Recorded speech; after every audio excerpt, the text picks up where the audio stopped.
Hello friends, welcome to Vrindavan PSC world. അപ്പോൾ നമ്മൾ LDC 2024 related ആയിട്ട് ഒരു ടെസ്റ്റ് സീരീസ് ഒക്കെ സ്റ്റാർട്ട് ചെയ്താലോ എന്നുള്ള രീതിയിൽ ഒരു കമ്മ്യൂണിറ്റി പോസ്റ്റ് ഇട്ടിട്ടുണ്ടായിരുന്നു. അപ്പോൾ കുറച്ച് കാര്യങ്ങൾ നമുക്ക് ഇപ്പോഴാണ് ഇടാൻ സാധിച്ചത്. എന്തായാലും എക്സാമിനോട് അടുത്തിരിക്കുന്ന ഈ ഒരു ഘട്ടത്തിൽ നമ്മൾ ടെസ്റ്റ് സീരീസ് ഒക്കെ ചെയ്യുന്നത് എന്തായാലും നല്ലതാണല്ലോ.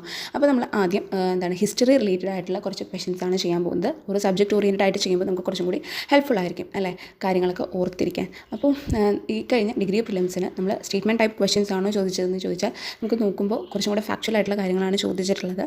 അപ്പോൾ അങ്ങനത്തെ ഒരു രീതിയിലൊക്കെയാണ് കേട്ടോ ഇന്നത്തെ ക്വസ്റ്റ്യൻസ് ഒക്കെ. അപ്പോൾ വെറും ക്വസ്റ്റ്യൻസ് ടു ദ ആൻസേഴ്സ് മാത്രമായിട്ടല്ല നമ്മൾ ചെയ്യുന്നത്, അതിൻ്റെ റിലേറ്റഡ് ഫാക്ട്സും കൂടി നോക്കുന്നുണ്ട് ഓരോ ചോദ്യത്തിൻ്റെയും. ഓക്കെ, അപ്പോൾ തീർച്ചയായും ഈ വീഡിയോ ഫുള്ളായിട്ട് കാണുക. എന്നിട്ട് നിങ്ങൾക്ക് ഹെൽപ്ഫുൾ ആകുന്നുണ്ടോ എന്ന് കമൻറ്റ് ചെയ്യാനും മറക്കരുത്. നിങ്ങൾക്ക് മാർക്സ് സ്കോർ ചെയ്യാൻ പറ്റുന്നുണ്ടോ, ഇതിലത്തെ ക്വസ്റ്റ്യൻസ് ഒക്കെ ആൻസർ ചെയ്യാൻ പറ്റുന്നുണ്ടോ എന്നുള്ളതും കമൻറ്റ് ചെയ്യാൻ മറക്കരുത്. അപ്പോൾ നമുക്ക് ആദ്യത്തെ ചോദ്യത്തിലോട്ട് പോകാം.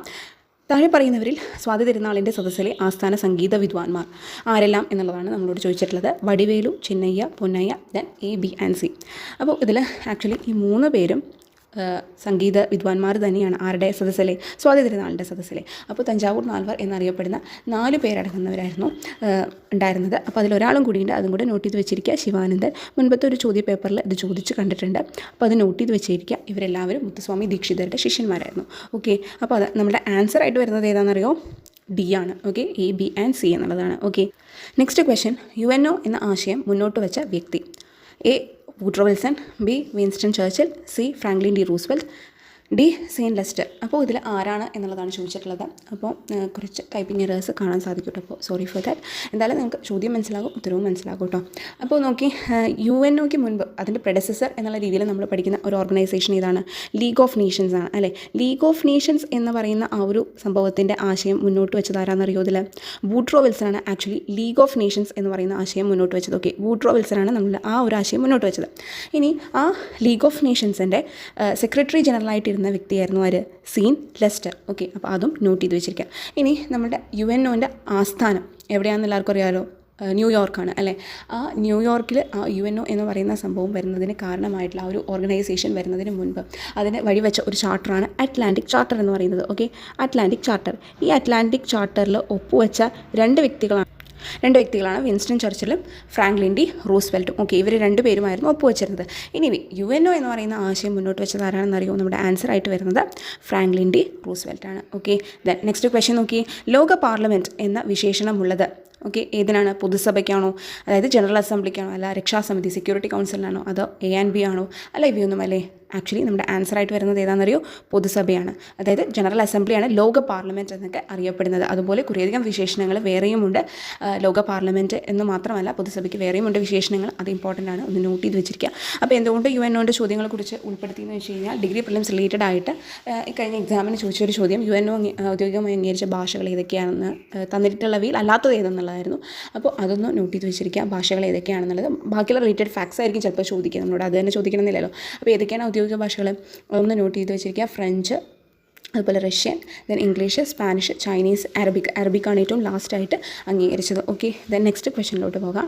നോക്കി, 7 ബിഷപ്സ് കേസ് ഏത് വിപ്ലവവുമായി ബന്ധപ്പെട്ടിരിക്കുന്നു? ഫ്രഞ്ച് വിപ്ലവമാണോ, റഷ്യൻ വിപ്ലവമാണോ, ഗ്രേറ്റ് റവല്യൂഷൻ ഓഫ് ഇംഗ്ലണ്ട്, അതായത് ഇംഗ്ലണ്ടിലെ മഹത്തായ വിപ്ലവമാണോ, അല്ലെ ഇവയൊന്നുമല്ലേ? ആൻഡ് ആക്ച്വലി നമ്മുടെ ആൻസർ ഏതാണെന്നറിയോ? ഇംഗ്ലണ്ടിലെ മഹത്തായ വിപ്ലവമാണ്.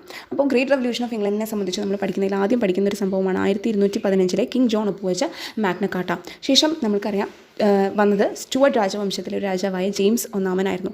ആ ജെയിംസ് ഒന്നാമന് ശേഷം വന്നതായിരുന്നു അദ്ദേഹത്തിൻ്റെ മകനായ ചാൾസ് ഒന്നാമൻ ഒപ്പുവെച്ചതാണ് 1628 പെറ്റീഷൻ ഓഫ് റൈറ്റ്സ് എന്ന് പറയുന്നത്. ഓക്കെ, ദെൻ ചാൾസ് ഒന്നാമന് ശേഷം വന്നതാണ് ചാൾസ് രണ്ടാമൻ്റെ സമയത്താണ് ഗ്രീൻ റിബൺ ക്ലബ്ബൊക്കെ വരുന്നത്. അതൊന്ന് നോട്ട് ചെയ്ത് വെച്ചിരിക്കുക. ദെൻ അതിനുശേഷം വന്ന ആളാണ് ജെയിംസ് രണ്ടാമൻ. ഓക്കെ, അപ്പോൾ ജെയിംസ് ഒന്നാമൻ, ചാൾസ് രണ്ടാമൻ, ജെയിംസ് രണ്ടാമൻ, ഇത്രയും കാര്യങ്ങൾ ഓർത്ത് വെച്ചേക്കുക.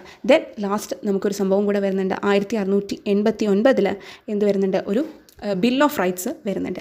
ജെയിംസ് ഒന്നാമൻ ഒപ്പുവെച്ച ഒരു ഉടമ്പടിയാണ് മിലനറി പെറ്റീഷൻ എന്നൊക്കെ പറയുന്നത്. ഓക്കെ, അപ്പോൾ അതൊക്കെ ഒന്ന് മനസ്സിലാക്കി വെച്ചിരിക്കുക. റെവല്യൂഷൻസുമായിട്ട് ബന്ധപ്പെട്ട ഓരോ കാര്യങ്ങളും ഇമ്പോർട്ടൻ്റ് തന്നെയാണ്. അതിൽ പറഞ്ഞിരിക്കുന്ന വ്യക്തികൾ, അതിനോട് അസോസിയേറ്റ് ചെയ്തിട്ടുള്ള കാര്യങ്ങൾ, ഇപ്പോൾ പ്രൈറ്റ്സ് പർജൊക്കെ ഏതുമായിട്ട് ബന്ധപ്പെട്ടതാണ്? ആക്ച്വലി ഗ്രേറ്റ് റവല്യൂഷൻ ഓഫ് ഇംഗ്ലണ്ടുമായിട്ട് ബന്ധപ്പെട്ടതാണ്. ഗ്രേറ്റ് റവല്യൂഷൻ ഓഫ് ഇംഗ്ലണ്ടിനെ നമ്മൾ പ്യൂരിറ്റൻ റവല്യൂഷൻ, ബ്ലഡ്ലെസ് റവല്യൂഷൻ എന്നൊക്കെ പറയാറുണ്ട്. അപ്പോൾ അതും ശ്രദ്ധിക്കുക.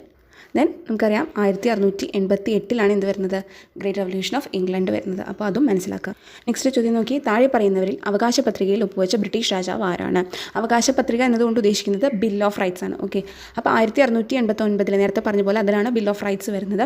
അപ്പോൾ വില്യം റൈറ്റ്സ് ഒപ്പുവെക്കുന്നത് ആരാണെന്നറിയോ? വില്യം തേർഡും മേരി സെക്കൻഡും കൂടിയാണ്. അപ്പോൾ അതൊന്ന് നോട്ട് ചെയ്ത് വെച്ചിരിക്കുക. വില്യം തേർഡാണ് വരുന്നത്. ഓക്കെ, നെക്സ്റ്റ് ചോദ്യം, താഴെ പറയുന്നവയിൽ കേരളത്തിലെ ഉപ്പ് സത്യാഗ്രഹ കേന്ദ്രങ്ങൾ ഏതെന്നുള്ളതാണ്. അപ്പോൾ ഇതിൻ്റെ ആൻസർ എല്ലാവർക്കും അറിയാവുന്നത് തന്നെയായിരിക്കും. പയ്യന്നൂർ ബേപ്പൂറാണ്. അപ്പോൾ എന്നാണ് നടന്നത് ഉപ്പ് സത്യാഗ്രഹം, അതിന് നേതൃത്വം വഹിച്ചത് ആരാണ് കേരളത്തിൽ? ഇതൊക്കെ എപ്പോഴും ചോദിച്ച് കാണാറുണ്ട്. അപ്പോൾ സത്യാഗ്രഹ കേന്ദ്രങ്ങളും കൂടി എന്ത് ചെയ്യണം, നമ്മൾ മനസ്സിലാക്കണം, പയ്യന്നൂർ ബേപ്പൂറാണ് എന്നുള്ളത്. ഓക്കെ, ദെൻ നെക്സ്റ്റ് ക്വസ്റ്റ്യൻ നോക്കി, ബാലരാമപുരം പട്ടണം പണി കഴിപ്പിച്ചത് ആര് എന്നുള്ളതാണ്. അപ്പോൾ നമുക്ക് ഓപ്ഷൻസിൽ വേലുത്തമ്പി ദളവേണ്ടി, Ummini Thampi, Ramayyan Dalawa, colonel Munro. Actually Balaramapuram പട്ടണം പണി കഴിപ്പിച്ചത് ഉമ്മിണിത്തമ്പിയാണ്. ഓക്കെ, വേലുത്തമ്പി ദളവയ്ക്ക് ശേഷം ദിവാനായി വന്ന ആളായിരുന്നു ഉമ്മിണിത്തമ്പി. അപ്പോൾ അവിട്ടം തിരുനാൾ ബാലരാമവർമ്മ കാലത്താണ് അദ്ദേഹം ദിവാനായിട്ടിരുന്നിരുന്നത്. നമ്മുടെ കാർത്തിക തിരുനാൾ രാമവർമ്മയ്ക്ക് ശേഷമാണ് ആര് വരുന്നത്? അവിട്ടം തിരുനാൾ ബാലരാമവർമ്മ വരുന്നത്. അപ്പോൾ ആദ്യം നമുക്കറിയാം ആ ഒരു ഓർഡർ മാർത്താണ്ഡവർമ്മയാണ് വരുന്നത് അല്ലേ? മാർത്താണ്ഡവർമ്മ വരുന്നുണ്ട്. ദെൻ എന്താണ് കാർത്തിക തിരുനാൾ രാമവർമ്മ, ധർമ്മരാജ എന്നറിയപ്പെടുന്ന കാർത്തിക തിരുനാൾ രാമവർമ്മ വരുന്നുണ്ട്. ദെൻ അതിനുശേഷം അവിട്ടം തിരുനാൾ ബാലരാമവർമ്മ. അപ്പോൾ ആ ഒരു ക്രൊണോളജിക്കൽ ഓർഡറും കൂടി മനസ്സിലാക്കുന്നത് നല്ലതായിരിക്കും. മാത്രമല്ല നമ്മുടെ ഈ ബാലരാമപുരം പട്ടണം മാത്രമല്ല അദ്ദേഹം പണി കഴിപ്പിച്ചത്, എന്തും കൂടി പണി കഴിപ്പിച്ചിട്ടുണ്ടെന്ന് പറയുക, വിഴിഞ്ഞം തുറമുഖം. അപ്പോൾ അതും കൂടെ ഒന്ന് നോട്ട് ചെയ്ത് വെച്ചിരിക്കുക. വിഴിഞ്ഞം തുറമുഖവും പണി കഴിപ്പിച്ചത് ആര് തന്നെയാണ്? അദ്ദേഹം തന്നെയാണ്. അപ്പോൾ ഇങ്ങനെ ഓരോ രാജാക്കന്മാരുടെ സമയത്തുള്ള ഓരോ ദിവാന്മാർ പണി കഴിപ്പിച്ച കാര്യങ്ങളും നിർമ്മിതികളൊക്കെ ഒന്ന് നോട്ട് ചെയ്ത് വെച്ചിരിക്കുന്നത് നല്ലതാണ്. കുറേയധികം ചോദ്യപേപ്പറിൽ നമ്മൾ കാണാറുണ്ട്. നെക്സ്റ്റ് ക്വസ്റ്റ്യൻ നോക്കി, തിരുവിതാംകൂർ സ്റ്റേറ്റ് കോൺഗ്രസിൻ്റെ ആക്ടിംഗ് പ്രസിഡൻ്റായ ആദ്യ വനിത ആരാണെന്നുള്ളതാണ് നമ്മളോട് ചോദിച്ചിട്ടുള്ളത്. ഓക്കെ, തിരുവിതാംകൂർ സ്റ്റേറ്റ് കോൺഗ്രസിൻ്റെ ആക്ടിംഗ് പ്രസിഡൻ്റായ ആദ്യ വനിത. അപ്പോൾ അതാരാണെന്നറിയോ? ഓപ്ഷൻസ് തന്നിരിക്കുന്നതിൽ അക്കാമ ചെറിയാനാണ് കേട്ടോ. അക്കാമ ചെറിയാനാണ് ആ ഒരു പദവി വഹിച്ചത്. മാത്രമല്ല തിരുവിതാംകൂറിൽ നടന്ന ദേശീയ പ്രക്ഷോഭങ്ങൾക്ക്, ബ്രിട്ടീഷുകാർക്കെതിരെയുള്ള ആ ദേശീയ പ്രക്ഷോഭങ്ങൾക്ക് നേതൃത്വം വഹിച്ച ആ ഒരു വനിത ആരാണ് എന്ന് ചോദിച്ചു കഴിഞ്ഞാലും പ്രധാനപ്പെട്ട വനിതകൾ ആരൊക്കെയാണെന്ന് വെച്ച് കഴിഞ്ഞാൽ അക്കാമ ചെറിയാനും പിന്നെ ആരും കൂടി ഉണ്ടെന്നറിയോ? ആനി മസ്ക്രീനും കൂടി ഉണ്ട്. ഓക്കെ, ആനി മസ്ക്രീനും കൂടി ഉണ്ട്. അപ്പോൾ അതും കൂടെ ഒന്ന് നോട്ട് ചെയ്ത് വെച്ചിരിക്കാം. ദെൻ നെക്സ്റ്റ് ക്വസ്റ്റ്യൻ, താഴെ പറയുന്നവരിൽ കരിവള്ളൂർ സമരനായിക ആരാണ്? കരിവള്ളൂർ സമരനായിക? കെ ദേവയാനിയാണ് കേട്ടോ. കെ ദേവയാനിയാണ്. അപ്പോൾ ബാക്കിയുള്ളവരെയും കൂടെ നമ്മൾ മനസ്സിലാക്കണം. എം കാർത്യായനി അമ്മ തോൽവിറക് സമരനായികയാണ്. അപ്പോൾ ഇത് ചോദിച്ച് കാണാറുണ്ട് കേട്ടോ. അപ്പോൾ നമ്മളോട് ചോദിച്ചിട്ടുള്ളത് കരിവള്ളൂർ സമരനായികയാണ്, അത് കെ ദേവയാനിയാണ്. എം കാർത്യായനി അമ്മ തോൽവിറക് സമരനായികയാണ്. അതുപോലെ തന്നെ മലബാറിലെ ദേശീയ പ്രക്ഷോഭങ്ങൾക്ക് നേതൃത്വം വഹിച്ച വനിതയാണ് ആര്? എ വി കുട്ടിമാളു അമ്മ. അപ്പോൾ അതും നോട്ട് ചെയ്ത് വെച്ചിരിക്കുക. വനിതകൾ സ്പെഷ്യലായിട്ട് ചോദിക്കാറുണ്ട് ഓരോന്നിനും. ഓക്കെ, നെക്സ്റ്റ് ക്വസ്റ്റ്യൻ, കയ്യൂർ സമരം നടന്ന വർഷം. അപ്പം നമുക്കറിയാം പ്രധാനപ്പെട്ട റൂൾസൊക്കെ നമ്മൾ കയ്യൂർ സമരം, അതുപോലെ മുറാഴ സമരം, അതുപോലെ തന്നെ എന്താണ് മാഹി വിമോചന സമരം, പുന്നപ്ര വയലാർ സമരം. ഓക്കെ, അമേരിക്കൻ മോഡൽ, അതായത് നമ്മൾ പ്രധാനമായിട്ട് പറയാറുണ്ടല്ലോ അമേരിക്കൻ മോഡൽ, അറബിക്കടലിൽ നിന്ന് നമ്മൾ പറയാറുള്ളത് ഇതിനെ റിവോൾട്ടിനോട് അസോസിയേറ്റ് ചെയ്തിട്ടാണ്. പുന്നപ്ര വയലാർ അജിറ്റേഷനുമായിട്ട് ബന്ധപ്പെട്ടാണ്. അപ്പോൾ അങ്ങനത്തെയുള്ള റിവോൾട്ടുകൾ വളരെയധികം ഇമ്പോർട്ടൻ്റ് ആണ്. അതിൻ്റെ വർഷം, അതിൽ ഉൾപ്പെട്ട വ്യക്തികൾ, ഓക്കെ, അങ്ങനത്തെ കാര്യങ്ങളൊക്കെ ശ്രദ്ധിച്ച് നമ്മൾ നോക്കണം. അപ്പോൾ ഇതിൽ കയ്യൂർ സമരം, കയ്യൂർ എന്ന് പറഞ്ഞ സ്ഥലം എവിടെയാണെന്ന് അറിയുമോ? ആക്ച്വലി അത് കാസർഗോഡാണ്. ഓക്കെ, കാസർഗോഡാണ് കയ്യൂർ. അപ്പോൾ നമ്മുടെ ആ സമരം നടന്ന വർഷം 1941. ഇ കെ നായനാരൊക്കെ പങ്കെടുത്ത സമരമായിരുന്നു കയ്യൂർ സമരം. ഓക്കെ, ദെൻ നെക്സ്റ്റ് ക്വസ്റ്റ്യനിലോട്ട് പോകാം.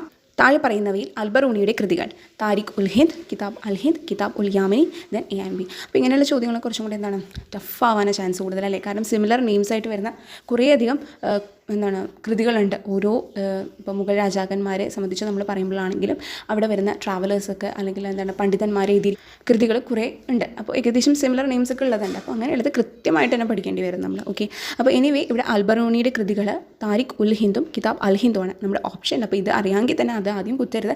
ANB എന്ന് പറയുന്നൊരു സംഭവം നമുക്ക് തന്നിട്ടുണ്ട്. അപ്പോൾ ANB ആണ്. ആക്ച്വലി കിതാബ് ഉൽ യാമിനി ആരുടെ എന്നറിയോ? അൽ ഉദ്ബീഡിയാണ്. അപ്പോൾ ഇവർ അൽബറൂണി ആണെങ്കിലും ശരി, അൽ ഉദ്ബി ആണെങ്കിലും ശരി, ഗസ്നിയുടെ സമയത്ത് ഉള്ളവരാണ് ഇവർ. അപ്പോൾ ഈ ഗസ്നിയുടെ സമയത്ത്, അതായത് മുഹമ്മദ് ഗസ്നി എന്നാണ് എഴുതാറുള്ളെങ്കിൽ കൂടി മഹ്മൂദ് ഗസ്നി എന്നാണ് കേട്ടോ ശരിക്കും പറയാം. അപ്പോൾ മഹ്മൂദ് ഗസ്നിയുടെ സദസ്സിലെ പ്രശസ്ത ചരിത്രകാരനായിരുന്നു ആര്? അൽ ഉദ്ബിയുടെ കൃതിയാണ് കിതാബുൽ യാമിനി.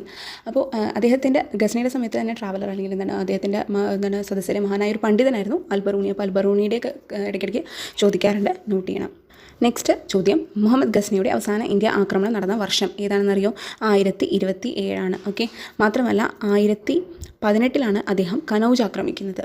അപ്പോൾ ഇതൊക്കെ നമ്മൾ ശ്രദ്ധിച്ചു തന്നെ നോക്കണം. ആ ഒരു ഓർഡറും ശ്രദ്ധിച്ചു നോക്കണം. ഗസ്നിക്ക് ശേഷം ആരാണ്? മുഹമ്മദ് ഘോറി അല്ലേ. ആ ഒരു എന്താണ് പറയുക, ഡൽഹി സുൽത്താനേറ്റിന് ആ ഒരു സമയം നമ്മൾ പഠിക്കുന്നത് ഗസ്നി, അതുപോലെ എന്താണ് മുഹമ്മദ് ഘോറി, അതിനുശേഷം വരുന്ന ആൾക്കാർക്ക് നമ്മൾ എവിടെയായിരുന്നു കേന്ദ്രം, അവരെന്തെങ്കിലും നിർമ്മിതികൾ, ഇതൊക്കെ നമ്മൾ ശ്രദ്ധിച്ചു നോക്കണം. ഓക്കെ, നെക്സ്റ്റ് ചോദ്യം, വെണ്ണക്കല്ലിലെ പ്രണയകാവ്യം എന്ന വിശേഷണമുള്ള മധ്യകാല ഇന്ത്യയിലെ നിർമ്മിതി ഏതാണെന്നുള്ളതാണ്. അപ്പം നമുക്ക് ഡിഗ്രി പ്രിലിംസിൽ ഇങ്ങനെ ഒരു ചോദ്യം ഉണ്ടായിരുന്നു. അക്ബറിൻ്റെ സമയത്തെ നിർമ്മിതികൾ അല്ലെങ്കിൽ അക്ബറിൻ്റെ നേതൃത്വത്തിൽ അദ്ദേഹം പണി കഴിപ്പിച്ചത് അല്ലാത്തത് ഏതെന്നുള്ളതായിരുന്നു ചോദ്യം. അപ്പോൾ അതാണ് ഇങ്ങനെ ഒരു ചോദ്യം ഉണ്ടാകാൻ കാരണം. നമ്മളോട് ചോദിച്ചിട്ടുള്ളത് വെണ്ണക്കല്ലിലെ പ്രണയകാവ്യം. ഏകദേശം ഒരു ഐഡിയ ഉണ്ടാവും. വെണ്ണക്കല്ല് എന്നൊക്കെ പറയുമ്പോൾ എന്താണ്, താജ്മഹൽ ആവാനാണ് ചാൻസ് അല്ലേ.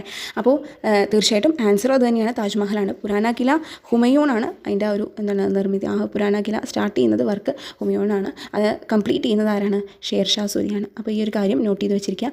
ദെൻ ഫത്തേപൂർ സിക്രി എന്ന് പറയുന്നത് അക്ബറിൻ്റെ സമയത്ത് പുതിയ തലസ്ഥാനമായിട്ട് വരുന്നതാണ്. ഓക്കെ, അപ്പോൾ പുതിയ തലസ്ഥാനമായിട്ട് നിർമ്മിക്കുന്നതാണ് അക്ബറിൻ്റെ സമയത്ത് ഫത്തേപൂർ സിക്രി. മാത്രമല്ല അതിന് ഒരു വിശേഷണമുണ്ട്, റൊമാൻസ് ഇൻ സ്റ്റോൺ എന്ന് പറഞ്ഞിട്ട് കേട്ടോ, റൊമാൻസ് ഇൻ സ്റ്റോൺ. അപ്പോൾ അതൊന്ന് നോട്ട് ചെയ്ത് വെച്ചിരിക്കുക, നമ്മൾ മാറിപ്പോവരുത്. Romance in stone actually Fatehpur സിക്രിയാണ്. ഓക്കെ, ദെൻ നമുക്ക് അടുത്ത ചോദ്യത്തിലോട്ട് പോകാം. പൈക കലാപത്തിൻ്റെ 200-ാം വാർഷികം കേന്ദ്ര സർക്കാർ ആഘോഷിച്ചത് എന്നായിരുന്നു എന്നുള്ളതാണ്. അപ്പോൾ പൈക കലാപം എന്ന് നടന്നു എന്ന് വർഷം ഓർമ്മയുണ്ടെങ്കിൽ നമുക്കിതിൻ്റെ ആൻസറിലേക്ക് ഏകദേശം എത്താൻ പറ്റും. നമ്മുടെ 200-ാം വാർഷിക ചോദിച്ചിരിക്കുന്നത്. അപ്പോൾ ആക്ച്വലി 1817 പൈക റിവോൾട്ട് നടക്കുന്നത്. ഇന്നത്തെ ഒഡീഷയിലാണ് നടക്കുന്നത്. അതിൻ്റെ പ്രമുഖ നേതാവ് ആരായിരുന്നു? ബക്ഷി ജഗബന്ധു ആയിരുന്നു പ്രമുഖ നേതാവ്. അപ്പോൾ ലേറ്റസ്റ്റ് ആയിട്ട് കേന്ദ്ര സർക്കാർ എന്താണ് പൈക റിബല്യൻ ആയിരിക്കണം നമ്മൾ എന്താണ് ബ്രിട്ടീഷുകാർക്കെതിരെയുള്ള ആദ്യത്തെ 1-ാം സ്വാതന്ത്ര്യ സമരമായി കണക്കാക്കേണ്ടത് എന്നുള്ള രീതിയിൽ പറഞ്ഞിട്ടുണ്ടായിരുന്നു. അപ്പോൾ നമുക്ക് ഏതാണ് നമ്മുടെ ആൻസർ? 200-ാം വാർഷികം ആഘോഷിച്ചത് ഏത് വർഷമായിരിക്കും? 2017. Okay, then next question, Wagen tragedy അന്വേഷിക്കാൻ നിയമിച്ച കമ്മീഷൻ വില്യം ലോഗൻ കമ്മീഷനാണോ AR നീപ് കമ്മീഷനാണോ? അല്ല, ഇവ രണ്ടും ഉണ്ടോ? അല്ല, ഇവയൊന്നും അല്ലേ. ആക്ച്വലി 2 കമ്മീഷനും കൂടെ ഒരുമിച്ച് വരില്ല എന്നുള്ളത് നമ്മുടെ ഒരു കോമൺ സെൻസ് വെച്ചിട്ട് നമുക്ക് പറയാൻ പറ്റും അല്ലേ. William Logan commission actually Malabar അതായത് മാപ്പിള റിവോൾട്ടുകൾ കുറേ നടക്കുന്നുണ്ടല്ലോ, മാപ്പിള കലാപങ്ങൾ. അപ്പോൾ അതിനെ സംബന്ധിച്ചുള്ള കാര്യങ്ങൾ അന്വേഷിക്കാൻ വരുന്നതാണ് വില്യം ലോഗൻ കമ്മീഷൻ. ആക്ച്വലി നമ്മുടെ ആൻസർ AR നീപ്